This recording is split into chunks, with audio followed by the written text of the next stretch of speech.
economic development and recovery.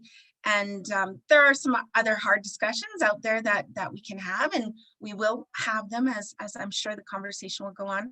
So if we'll kind of talk back and forth a little bit. Please feel free to throw any questions you have into the chat box. And then if you want me to ask them, I can go ahead and do that. But absolutely, when it's your turn, if you feel like you want to talk and ask the question, please feel free to do that, because we do want this to be live and interactive and get to some of those questions that everybody has. So I think you guys all know me, but I'm Cindy Voss. I'm the CEO of the Lethbridge Chamber of Commerce. And thank you again all for attending. So I'm going to turn the floor over to our MLA, Nathan Neudorf. Thank you, Nathan. Thanks, Cindy. Appreciate it. And thanks to each one of you to take some time this morning to join us for this conversation. I am hoping it's going to be a little more informal and we can have a discussion on things. We're trying to keep focused on the positive. I know the last 13 months has been extremely challenging for all of us. I don't think any of us had thought that this was going to last this long or be this difficult, and with some of the ups and downs in terms of numbers and restrictions. Happy to talk about that, and we know that that's been really hard, especially for many of your small businesses. My office gets a lot of communication from small businesses that have really seen a real impact to their livelihoods, which is something that we want to try to protect, and it's been tough to find that balance at times. I am happy that for the last week and a half or 2 weeks even, our active numbers of COVID cases in Lethbridge have been dropping, which I think is a bit opposite to the rest of the province. And I'm really pleased that Lethbridge in particular is probably one of two leading the entire province in terms of our vaccine rollout. We are probably by today, we'll be hitting about 30% of Lethbridge will have been vaccinated or immunized by natural immunity, having had COVID and recovered, which I think is really positive, because I think we start seeing the tipping point, or the decoupling is the language we're using, of between active cases and hospitalizations once we hit that 30 to 50% immunity range. So I think there's some really positive things to take from that. What I hoped we could talk a lot about is the economics of your business and what you're seeing and where you're going. I know I've been really trying to advocate for strategic investment. I'm really pleased with quite a number of our government's investments in Lethbridge and area, starting with that Exhibition Park, with Highway 3, that twinning, 150 million, with the expansion of the irrigation canals. Some of you won't know this, we have 70% of all of Canada's irrigated land is in Southern Alberta. That's all of Canada. Like, it's amazing how much we have here. We are truly the breadbasket of Canada. We have over 8,000 kilometers of canals and water pipelines to do that. So we've got to keep growing and expanding that. If we can add another 200,000 irrigated acres, it's just huge impact to our $8 billion annually of agricultural impact to Alberta. So we're going to continue to focus on that. That leads me into the airport investment and research dollars, almost $4 million of research funding for the college and university to help with that ag sector. So really strategic, tying that whole thing together. I'm continuing to work towards a couple of new initiatives, making Lethbridge the Western Canadian gateway for free trade into the United States, with what I'm hoping for is a new commercial pre-inspection hub right here in Lethbridge for commercial traffic and commercial containers, so that we can have an express lane at the border down south into Montana. I just think it would increase our efficiency and increase our trade routes. Something strategic that a lot came out of some work with economic development Lethbridge and the City Hall. I am also pushing for Lethbridge to have its own business incubator. There's so many great and talented people in our area for great business ideas, and to get these guys and these incredible women launched into a career path with a little bit of help. It's amazing what we can do with just a little bit of help. So those are some things I'm working on. And then the last thing I'm going to just touch on real quick before we get into conversation, Cindy, is many of you may or may not know that I was appointed Alberta's representative on the Council of State Governments West and Midwest. And a lot of people don't know what that is, but it's 13 Midwest states and 11 Western states that meet annually to talk about all kinds of policy, trade, irrigation, energy, an open border, country of origin labeling, like a lot of really high profile and massive impact to our economic trading partners with those in the South. And to be at the table, I've got a meeting. I'm hoping COVID restrictions will allow me to go in July, middle of July in South Dakota, to meet with a bunch of these representatives at the state level. I've had a couple conversations with a senator from Alaska, where we hit it off. We talked for about an hour about our increased trade with them, their ports, getting our energy products through Alaska to their ports because it's already in existence, and getting some of their trade from Asia and Europe through them back into Alberta. So just a really, really fun and crucial part of Alberta's voice on an international stage. I think sometimes in Alberta, we get a little frustrated that our voice has to go through Ottawa to get to some of these markets, and having an avenue where we can be presenting for ourselves so we don't get lost in the crowd of however many provinces and territories and different things like that. It's a really, really crucial table to be at for those conversations. Just some positive stuff. And yeah, happy to talk more, Cindy. Thank you, Nathan. And one of the things, the Chamber does do a lot of work on policy development. And at the end of May, we're coming forward with 5 policies actually that we're going to debate on the provincial floor. And one of them is around that provincial transportation system. One of the asks was that we recommend the provincial government consider that they plan to select transportation projects to promote an awareness of the importance of transportation and transportation choices to the economy, the environment, and social lives of Albertans and Canadians. So what I just heard you speak to in regards to the Western Gateway and that express lane into Montana, I think that does show that forward movement and the timeliness of this policy to ensure that Highway 3 is twinned and that we have that access down to the border and such. Now, when we talk about that diverse economy, and you kind of talked about how we're the breadbasket of Southern Alberta, how do you see that transportation system, or what would be some of your suggestions in when I'm debating this, those highlights of Southern Alberta and the importance of this strong transportation system? Yeah, exactly. I think a lot comes down to is the roots of Southern Alberta being in agriculture. Farmers don't tend to brag about themselves very much. They just go about their business and do what they can, and they're pretty humble in their whole presentation, right? They're not out there in fancy clothes. They're out there in jeans and gloves and mucking it up, whatever they're doing on their own. They just get around to doing business, right? But I really feel that we need to start making our public aware of just how much we ship, and how much comes out of Lethbridge by rail, by truck. We don't even have to touch the pipelines coming out of Northern Alberta, but that's a massive amount of natural gas and oil and different things as well.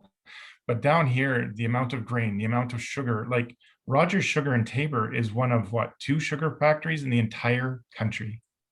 Like, it's amazing. And that's all based here. How many French fry and potato chip plants do we have in Lethbridge or just around the area? It's 3 or 4 major producers, and the private investment on top of the public investment is massive. One of Cavendish's requests before coming here was to make sure that they had access to water and transportation. We've adjusted that. They said they needed to see more if they were going to double their plant. And we did more for that. So I fully anticipate them to follow through with their plans in 2023 to double their capacity. So that's a lot of trucks of French fries. We've got Hostess Frito-Lay, we have Pratt and Whitney, we have Southland Trailer, we have Flex-A-Hopper, we have Haul All. People forget the manufacturing capabilities.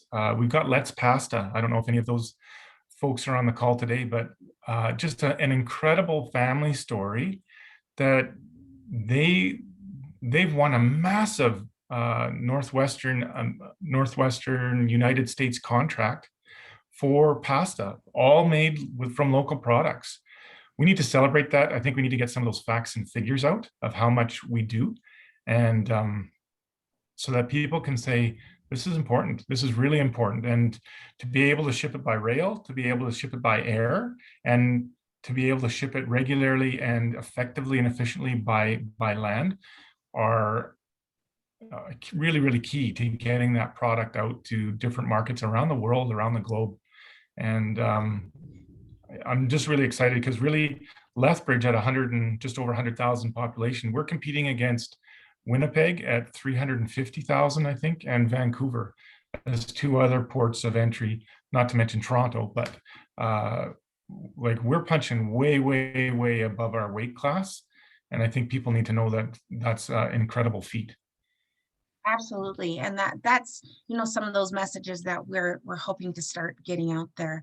I know that Trevor and his team at Economic Development, they're working really hard to really get that information out and sharing all the growth that is happening in Southern Alberta. Now, please feel free to start throwing things in the chat box or put your hand up. Another area that you are very familiar with, or you know that the Chamber has been advocating strongly on, is supportive housing. So that's another one of our policies that we're bringing forward. And you know, there's a lot of encouraging task force being created now with the city, so we can kind of look at the zoning and such. So some of our asks in there would be the research and sharing the promising practices to make better use of existing homes, buildings, and neighborhoods to increase supply of housing. And also how can we collaborate the provincial government and the municipal government to invest in a yes in my backyard strategy to change public attitudes against new housing developments.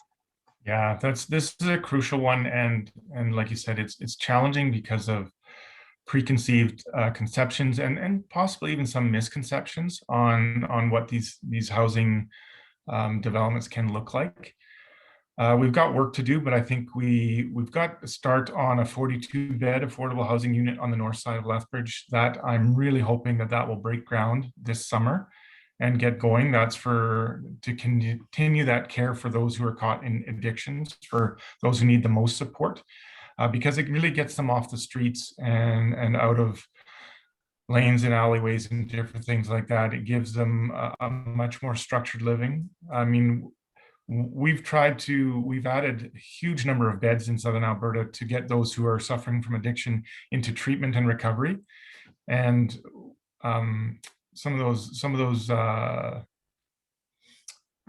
agencies that do that work have seen north of 75-80% recovery for many of them, and particularly if those individuals are young and we catch them early enough that we can get them out and into a different lifestyle. But I think we're all realistic to know that there's 20 to 25% that won't be able to change. They're stuck in that lifestyle. We can help them, but they're stuck there. So this permanent supportive housing is to reach those that unfortunately we won't be able to get them off that path. So I think that's one part of the puzzle. Really happy to work with Robin James and her initiative to get a 64-bed supportive housing unit on the south side that's more seniors and low income, that kind of thing, and allows them some flexibility on where they put their their clientele around the city, and they do a really great job of managing that really well and maintaining those properties. So right there, we're talking over 100 new beds, which I think our homeless population is something around 250, 280, depending on the time of year and different seasonal fluctuations. So we're about halfway there. If you add in the fact that we've added well over 200 treatment beds, we think that that's going to be helpful to at the very front end to address some of those. And we still got more work to do, like you mentioned, Cindy, to take some of our existing places and maximize how we do that.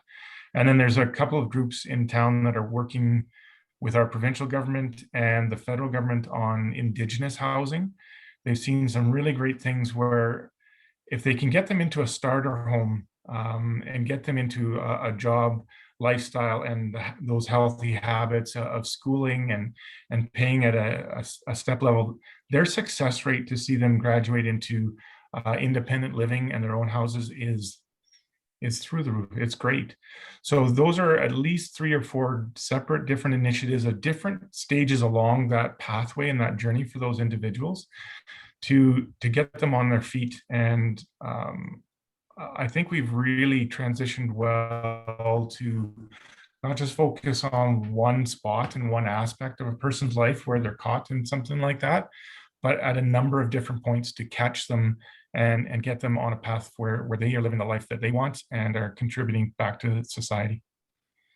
Thank you very much. One of the things, just making notes, sorry. I just saw Doug Maresca's comment, wanting to add to Nathan's comments that there has been an increase in outside interest from value add agriculture companies over the past couple of years coming through our office. I believe value add is better than just shipping the raw materials out to be processed in other markets. And part of that is also one of the exciting, we hosted a town hall yesterday with the city and the pilot project for the broadband, which is going to be in the Sharing Park and the Churchill as the pilot project. And one of our policies we took federally was around broadband, and that need for the municipal, provincial, and territorial governments and agencies to deliver broadband funding that will help maximize capital for broader internet access. So I'm hoping, and one of the things I heard from Doug's teammates that I was in was that they actually, I sent the recording of that town hall to them because there is that interest, but we need that broadband service to house everything those organizations need to do. If we even think back to our beginning days of Zoom here, even yesterday, they're in and out, and I'm going to knock on some wood that we don't have that problem today because our lovely friend, the wind is up, but wind shouldn't be slowing down our business activity, and poor internet connection shouldn't be both slowing down our business activity and economic growth. So anything you want to add around that, or the pilot project that the city's doing, or how we can get more people involved and connected? Yeah, no, I think Doug's comments are absolutely crucial. I think that's one of the things that Canada as a whole actually has done poorly. We have just shipped our raw materials for so many years. We've stepped out of that market. I think the pandemic has shown us on a number of fronts, not just vaccine production, but a number of other fronts, that we have to bring some of that value add back here to manufacture. And that's why partly the reason why I was pointing out that we have a fantastic manufacturing sector already. And as we increase our trade corridors through rail, air, and road, we're going to see more of that, because we are a center and a hub here, and we're the closest major city in Alberta to the U.S. border. So we've got to continue to develop that. I know Grant Hunter, Associate Minister of Red Tape Reduction, has worked a lot with Rogers Sugar and Tabor for that very reason, because we want to cut that red tape that keeps them spending so much of their free capital on safety improvements. Not that I don't have a problem with safety, but we really want to see them increase their production capacity and not continually having to upgrade old buildings for just code reasons. We want them to do strong new development as well. So we're really working with them so that hopefully we can get them accessing more. We've got so many crops that we'd love to see continue to take off. I know I went to the ag research just outside of town and saw their hemp crop last year, and that hemp crop and the potentials for that and value add on that is through the roof. We've got meat producers in pork and poultry, and just out of town we do have the horse plant, but we've got so many fantastic avenues that we could do that secondary step. And I appreciate Doug bringing that up. And then of course we do have the infrastructure support of that, which is our broadband and that kind of thing. So we're working on that overall. So just a lot of things to look at and focus on. And it does come down, in my mind, to making us an attractive place to do business. I think we are an attractive place to do business. We've got really stable property prices, both residentially and commercially. We have those different ports of entry to ship our products. We've got access to water. Now what we'd have to do is we have to advertise. We have to promote ourselves a little bit. And I think that's going back to my council state government stuff. That's where we just haven't done that as much as I think we need to, is promote just how fantastic this area is, how much room to grow. The whole sharing park, we've got some land on the west side. We've got a lot of great properties in and around town. And I know Doug's involved with some of these as well, with some of the redevelopment of some of those older buildings downtown to just attract those corporate headquarters and office spaces. We've got a lot going for us. And that's without even touching the fact that our university is top 3 in the country. And our college, some of their programs are world-class. So we really do have it all. And one of the things I see my job is doing is promoting that and being a bit of a cheerleader for saying, you're missing out if you're not thinking of Lethbridge as a place to relocate some manufacturing or a headquarters, because we have it all. We really do. We were fortunate recently in our this is the second year that we did our Brighter Together survey with economic development. And we had a VR forum, and Minister Schweitzer spoke first, and then I spoke about the survey, and then Trevor spoke about development. And it was exciting to see, it was 2 years in a row that the top response was that people did business in Lethbridge because they were happy here and they felt comfortable here doing business. Of course, you know, we've got different things being thrown at us, but to see that consistency in that positive response was very encouraging. I think one of the, you know, taxes is always something that comes up as one of those hurdles. And, you know, we need to understand as organizations, you know, what municipal government's responsible for, what provincial government is responsible, and then of course that federal level. So some of the frustrations that we kind of hear on our end, and I know the province hears it and the city hears it on their end as well, when the federal government throws these things out and we think we might have opportunities such as, you know, with the supportive housing, with the mustard seed or the YWCA, and we're prepped and we're ready to go, and then we don't get the funding. You know, that must be, so how would you, you know, that communication piece of the different levels and the different responsibilities, how could we make that better? Well, I think that's a really good question, Cindy. And I do want to acknowledge Mayor Spearman and his comments there that the city has 6 incentive programs for business investment. And the city has done a great job at holding their taxation levels constant for a number of years to just make sure that we're as attractive as we can be given all those pressures. I think what we have to really continue to work against is society as a whole has become very polarized. We see it south of the border in their last presidential election. We do feel it here. in Canada between the various levels of government, if they're different party brands or whatever. It does make that challenging, and that's in my personal opinion, that's the challenge of trying not to let politics get in the way of good policy and good business policy. So we've got to continue to work at that. There's so many elements to it. There's party, there's platform, and then there's individual politicians and how they approach different scenarios and different conversations.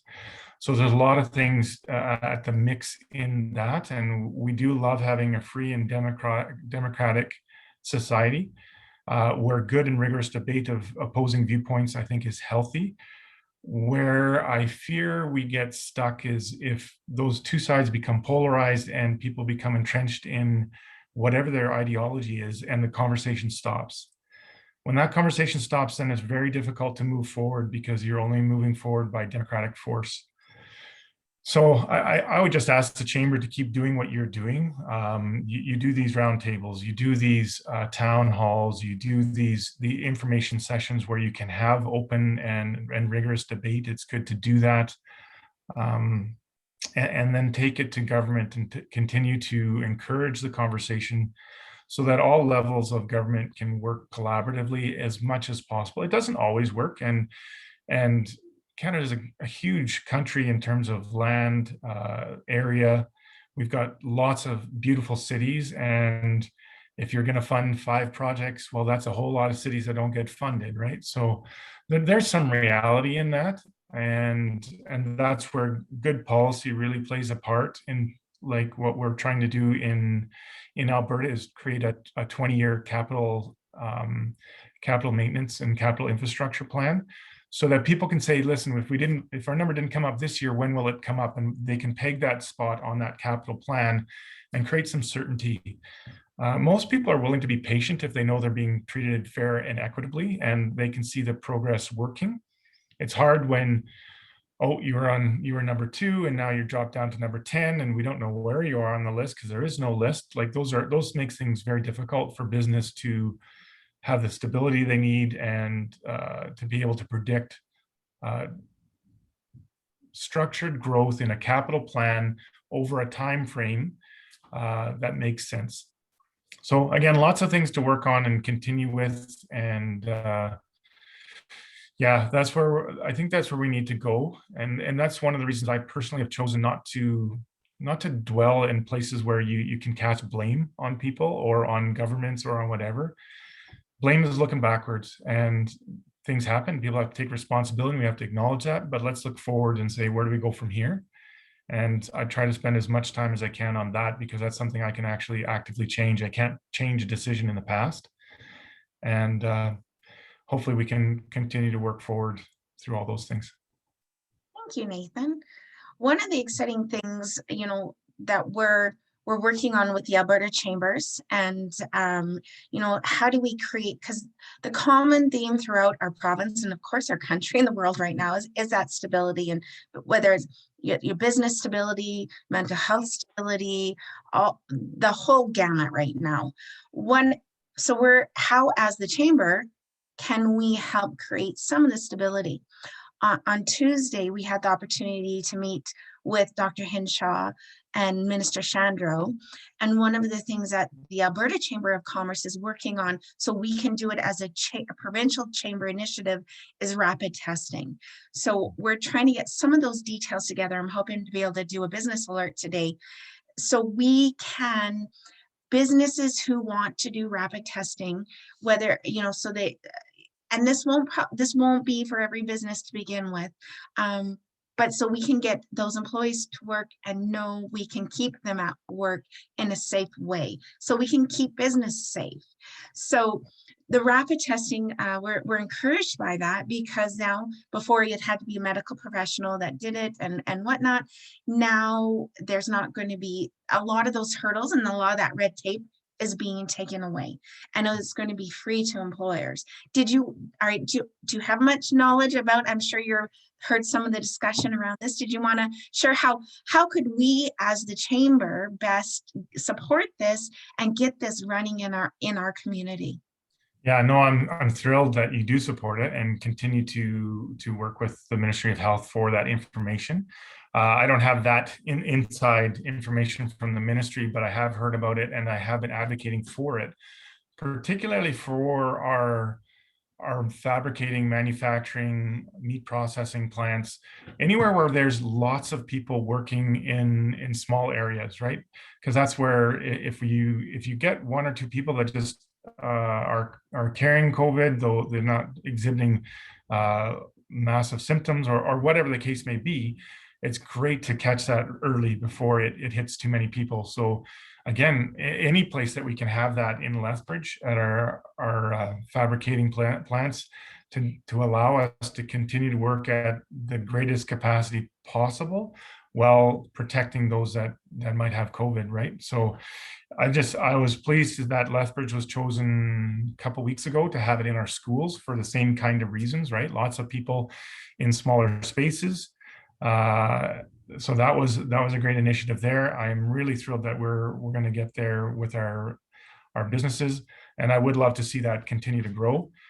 I'd love to see COVID go away is what I'd love to see, but at least in the meantime, having some tools like rapid testing where, man, it just allows businesses to operate at the next level of security, that they're not going to have an outbreak. They're not going to have to shut the plant down. They're not going to have to go to massive levels of cost and things to protect people. Not that they don't want to, but I'm just saying if we can address it early on with one or two and not have to deal with tens or 20s or hundreds, it's a great initiative. And I'm really pleased that you guys are helping businesses get there if they need the help or resources to get information or get access to it. I saw some of your correspondence on trying to connect people to that program. So thanks for doing that.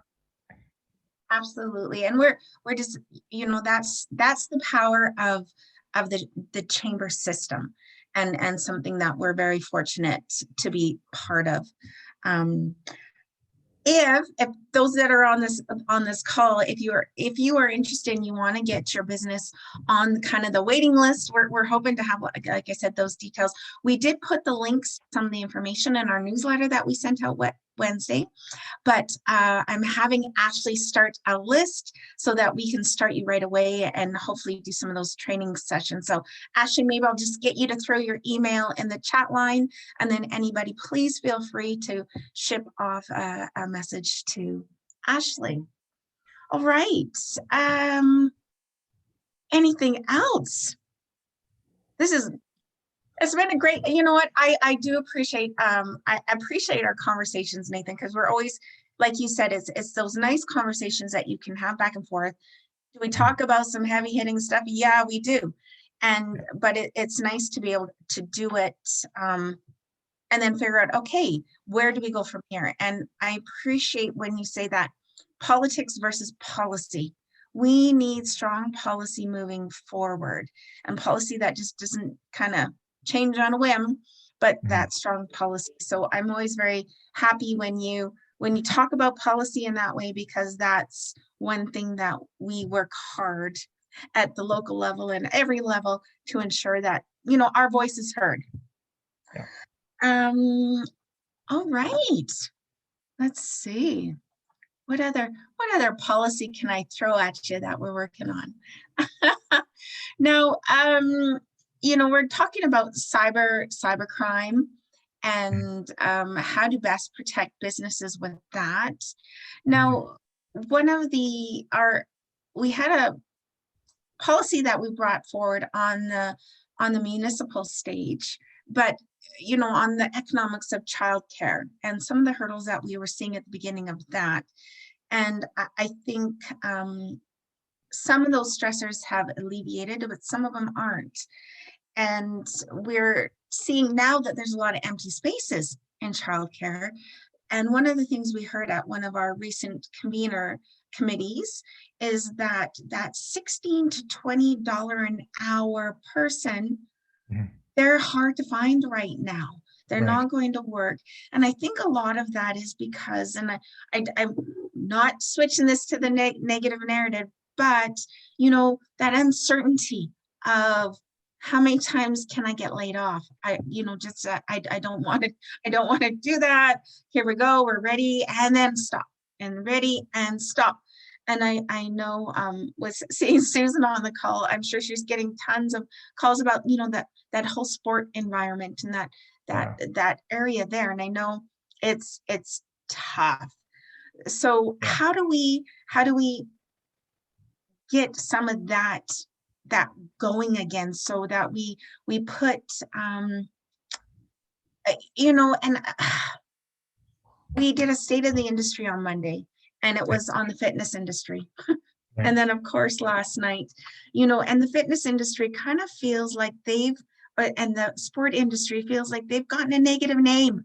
And they've got this kind of like, people are now scared of fitness and exercise, and we don't want that. So how do we change the narrative on that? And how could we encourage our provincial government maybe to change the narrative on it, and it not be, the tone needs to change. Do you know what I'm getting at? For sure. Yeah. And I think to answer your question, some of that's going to be function of getting through COVID. I mean, I don't think anybody in this call would disagree how great an impact our college and university have on the city of Lethbridge.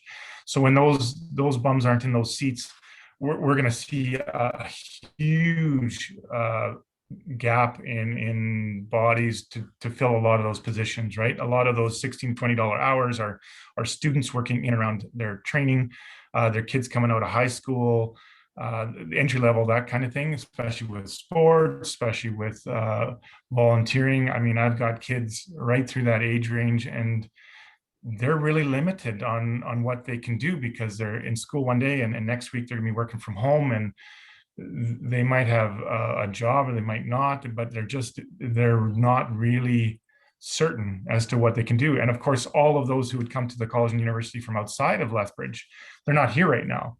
So they're just not available. So I really hope that, and I actually really strongly believe that we will see that change as we get our vaccination levels up, as we get warmer weather, which we know is a factor in COVID, as we get that natural immunity up, as we get to this summer. One is they're going to be out of school, so there'll be a number of kids available. And the further we get into summer, I believe, because both the university and college have expressed their intention to be much more open, if not fully open, to people in classes, we'll start seeing that draw in there. And I'm hoping that will start filling some of those. And then again, just with all the strategic investment, I really expect to see our economy to really grow strongly. That's a prediction everywhere, that Alberta will lead the country in economic growth. And I believe Lethbridge has a very strong chance at leading the province in that growth. The caveat is that we're starting from the back, so we got a lot more work to do. But I think some of that's just a function of our population and people being here to apply to those jobs. And as we see that the economy recover, more and more people will have that confidence, like you said, to go and try it. Because right now it's, you work for a day and then you don't. And particularly the sport and gym industry has been devastated. It's been really, really tough. I want to see a way where we can get them open as quickly as possible, as safely as possible, so we can get that aspect of our economy back on the rails.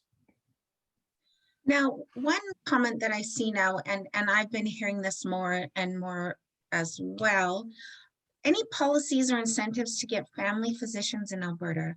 We're seeing more and more leaving, and no current physicians taking on new patients, which can be a detriment to our healthcare system, especially emergency. But also on the other end of things, because owning a registries, we see everybody coming in to get their class 4 license or their class 1 license, and then you need that medical.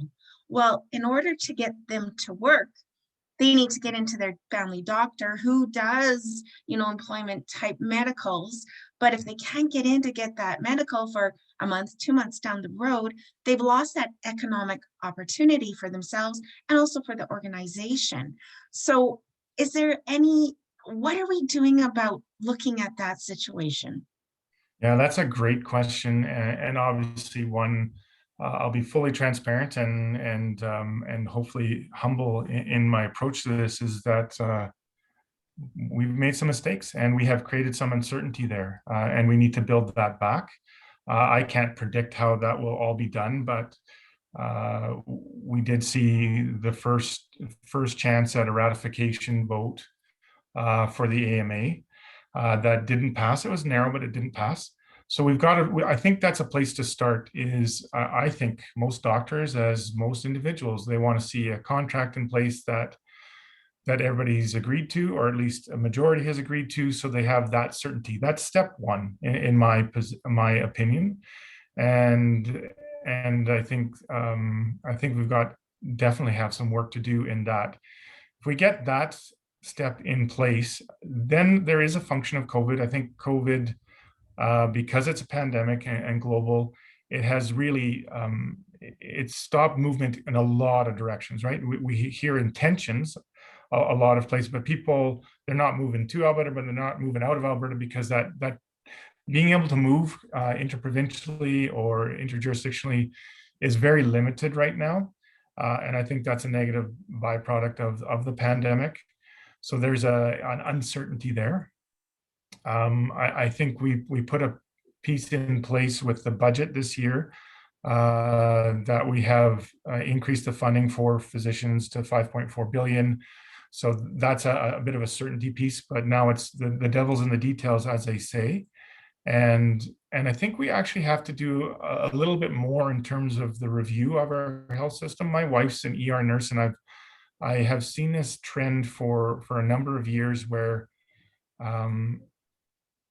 if we don't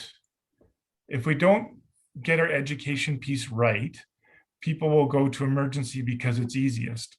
Now, emergency isn't our lowest cost care. It's actually one of our highest cost care, because it's for emergence, and you're funding for 24/7 availability, nights, evenings, weekends, holidays, everything. You're staffing that. And what we want to do is we want to make sure our public understands that their best might not be the right word. Their first place of contact should be their family physician. So we need to, as a complete society, restructure our thinking so we more highly regard our family physician and the role that they play. And I think there's work to do on policy and on education, so that we can put that in place, so that our family physicians feel A, supported, and B, promoted, so that we can divert the cost from our emergency to those physicians who do a great job. And really, that's the access point to additional services, whether it's a surgery, or whether it's a specialized care, or whether it's something else, another treatment. The real portal and gateway to that is the family physician. So I think we've got a couple of fronts to work on there. And I think that question and that comment is a very, very high priority. And I will take that with me as well, to say we've got to do some more work on messaging. Again, some of that has been a challenging thing to do with the pandemic, and a whole lot of things. Again, I don't want to lay blame. I just want to acknowledge that there's work to do there, and I think that she's hit the nail on the head with that. Perfect. Thank you for that question. Let's see. Oh, I agree. The family physician is the best choice. Unfortunately, right now, there are no physicians in Lethbridge that are taking new clients. And that is something that we're hearing on a regular basis. And, there's, people are starting to kind of panic and look at the smaller, like the Raymonds, the McGraths, the Coaldales, and seeing where they can go. But, that building relationships, because when you build that relationship with a family doctor, like that's a relationship you build. And we want to be able to know that that family doctor is feeling secure and is going to be there, through all different stages and phases of our life. So I'm please continue to work on that diligently. And I do know that you see that side with your wife being a nurse, so I'm glad you have that lens that you can bring to the conversation. I think that's very helpful as well. Just to reiterate to Greg that, two things. One is they've got to have contract stability. Who's moving any business anywhere during COVID if they don't have contract stability? And two is we do have to get through COVID, so it is possible to physically move jurisdictions, because again, we're seeing a limitation on how many people can move into BC right now for whatever work, and vice versa. So those are kind of things, those are two really key steps that we've got to take to be able to attract more physicians to come here so that they can actually take on new patients. But yeah, good comments. So how are, at the beginning, you talked about advocating for strategic investment. So let's maybe talk about advocating for strategic relationships. And one of the things I love when I first started at the Chamber was the whole idea of Team Lethbridge and being able to go up to Lethbridge. And I see Jen just shake her head. Jen's also one of our board members at the Chamber of Commerce and has worked closely with economic development. And yesterday we were talking even about how that trip really solidified a lot of relationships. I remember having Mayor Spearman review our survey on broadband and seeing what we could do that would best help that relationship from bringing that policy forward. So as the Chamber, that strategic relationship development, if there is something in our Lethbridge, our team Lethbridge, that we can do to help bring that voice forward to Edmonton, what are some of your thoughts on that? I love Team Lethbridge, Cindy. I've been on that a couple times on both sides of the table, and this is one of the key forums where we in Southern Alberta and Lethbridge get to tell the stories, the success stories, to brag a little bit about what we do and how we do that. I really personally feel that we need to consolidate that message that Lethbridge is a hub for everything from healthcare to trade to international access to markets. Lethbridge is a hub. We stand alone. I get extremely frustrated with my colleagues when they talk about Southern Alberta and Calgary and Red Deer. And I'm like, sorry, Calgary and Red Deer are not Southern Alberta. Red Deer is Central Alberta and Calgary is the northern point of Southern Alberta.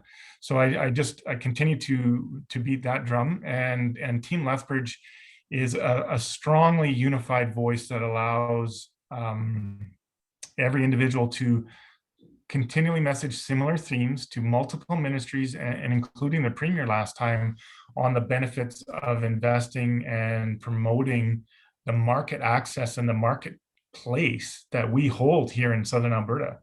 And so I think that's really, really important to make sure that we brag about that, we promote that, we put forward the arguments that say, listen, look at what Lethbridge does. We continually, year after year, punch way above our weight class. We compete against Winnipeg regularly for business and business access. We regularly compete against Vancouver for business and business access. We have we've got a lot going on here, and beyond that, Southern Alberta, literally, we compete against international markets, Australia and other places like that, for our ag production.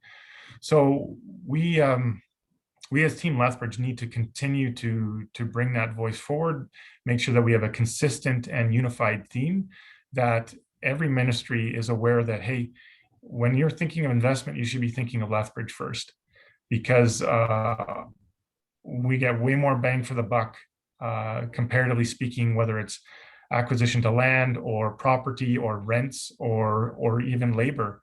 Costs less in Lethbridge, and the production is just as high, if not higher. So that's the real benefit of Team Lethbridge, and the Chamber really creates a unifying voice, because you represent already, in your very nature as a chamber, a multitude of independent voices, as opposed to, but not in competition to, the university or a school division or something like that, where they have a much more singular focus and singular point. They're incredibly necessary and needed as that team, but their perspective may or may not always be as broad as the Chamber's is, because you're really representing business as a much more broad spectrum.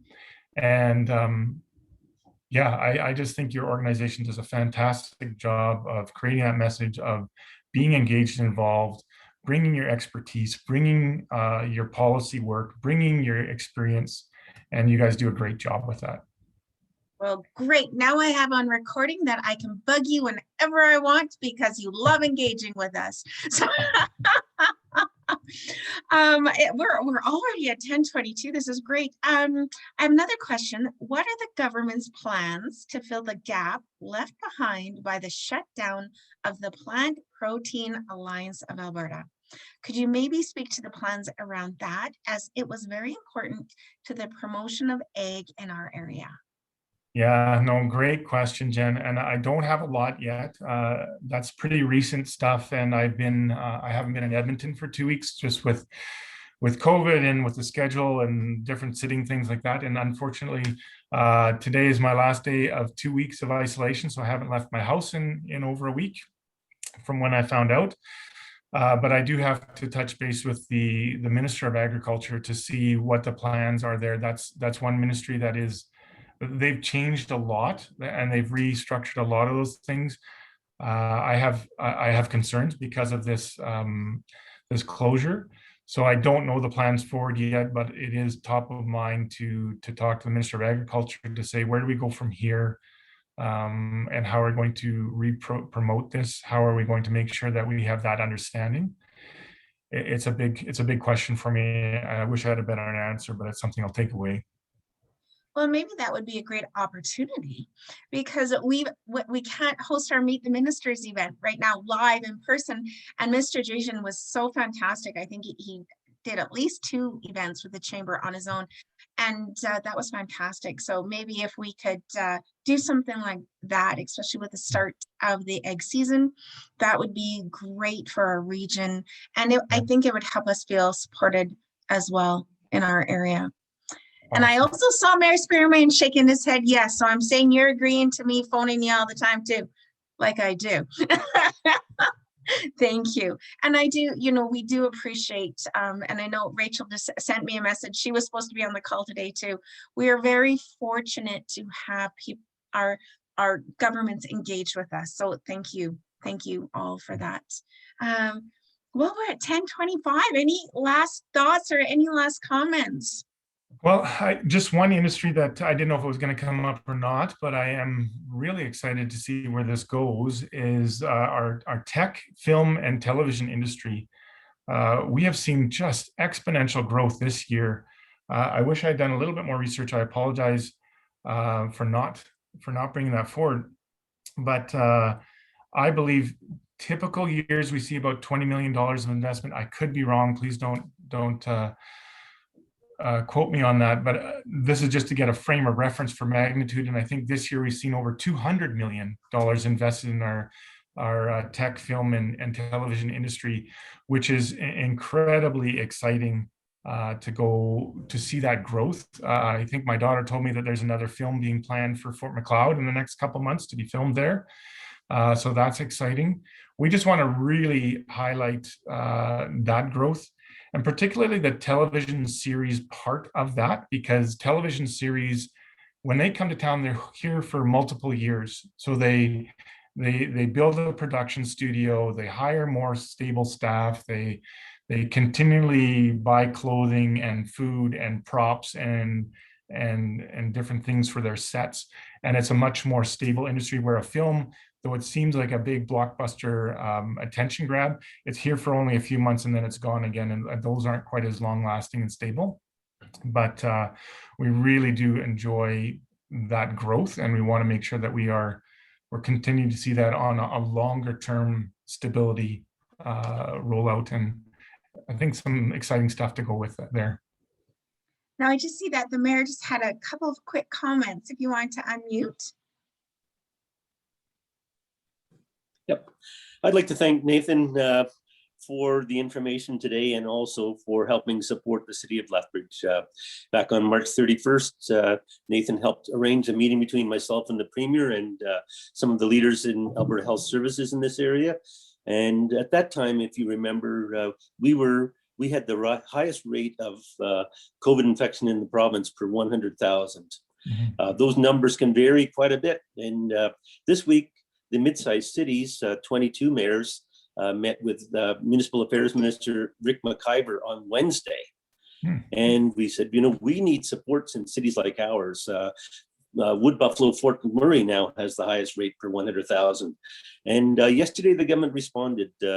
Minister McIver told us he was part of the committee that meets with Dr. Hinshaw, and he would make sure that there were messages taken from the mid-sized cities like Lethbridge to make sure that as these numbers go up and down, that our cities are being served. So I'm pleased to see the government announcement yesterday. I think working together is really important to promote Lethbridge. With the when the Protein Alliance goes away, that we can look at that as a negative, or we can say that's an opportunity. It's a way for us to promote Lethbridge uniquely, and let's refocus. I think the one thing I'm concerned about is complacency. We have had a lot of success, but we can't rest on our laurels. We need to make sure that we're continuing to promote Lethbridge as a great place to invest, and make sure we're fully communicating. On social issues, I want to make sure that money doesn't go away. I keep thinking we have $11 million from the provincial government to provide supported housing. That was announced last year. I'm worried the money hasn't been spent, and we need to get past some of these things. We had a good meeting with our First Nations council to council this past week. They want to be part of the solution, and the CWSS task force that the chamber is involved with. We need to meet, and there needs to be action happening, needs to be community-based, but we have to say Lethbridge is wanting to solve these problems. I saw three events announced in Edmonton, or opportunities where they're investing in supportive housing. Yesterday, there was one in Calgary. They're converting the old Dome headquarters, Dome Petroleum, into a supported housing unit in downtown Calgary. All the other cities are moving ahead. There's 2 of them in Red Deer. We're the only city that isn't. We need to somehow figure this out and deal with our social issues. So lots of positives, lots of opportunities to work together. And thank you, Nathan, for your support and for the dialogue with the provincial government. I think it's improving. I participated last week in a Smart Airports meeting, which was really interesting because the American participants in that meeting were saying that their industry, now that everybody's vaccinated, is at 80% of pre-COVID levels. That's what the opportunity is for us potentially here. As we get everybody vaccinated, our economy can come back very quickly. So I'm optimistic.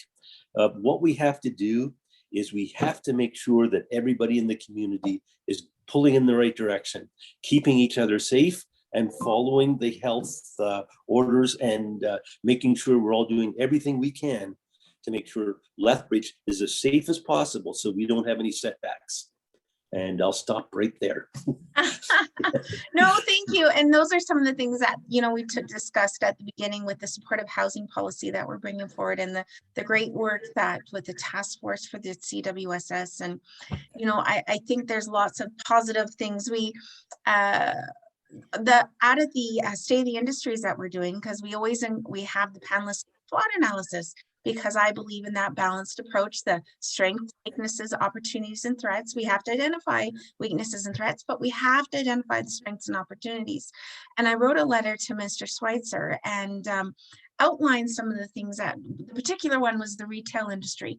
And I know I'd sent it off to the mayor and you as well, Nathan. And it was nice to get a letter back from Minister Schweitzer saying, thank you for taking this approach and looking at it. And I wanted to just end with, you know, it was nice that there's a message in the box for you from Shelby McLeod.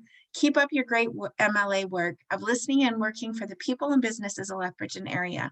All your daily work of yourself and staff helps keep our people mentally supported and a sense of optimism and resiliency.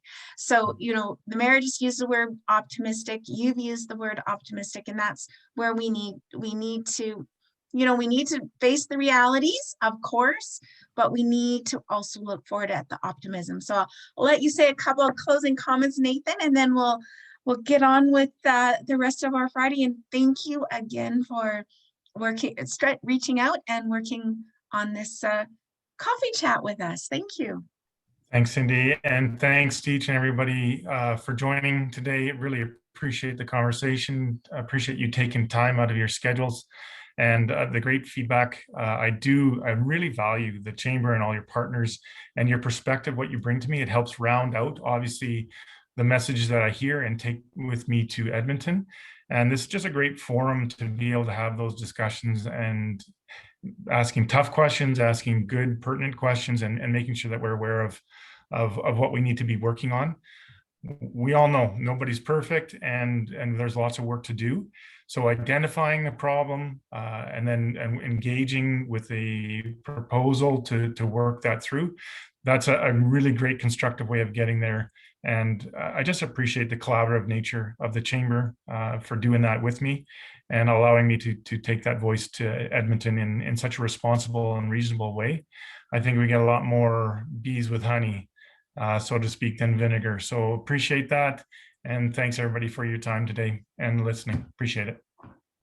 Thank you. And I would encourage you all, we've got some fantastic events coming up in May. So always check in on our calendar, lethbridgechamber.com, and we have an events page. There's a long list of wonderful things we're doing in May and June. So thank you again for logging in today. And we appreciate all the support that you do give our staff and our board members. So thank you so much, everyone. Have a wonderful weekend and stay safe.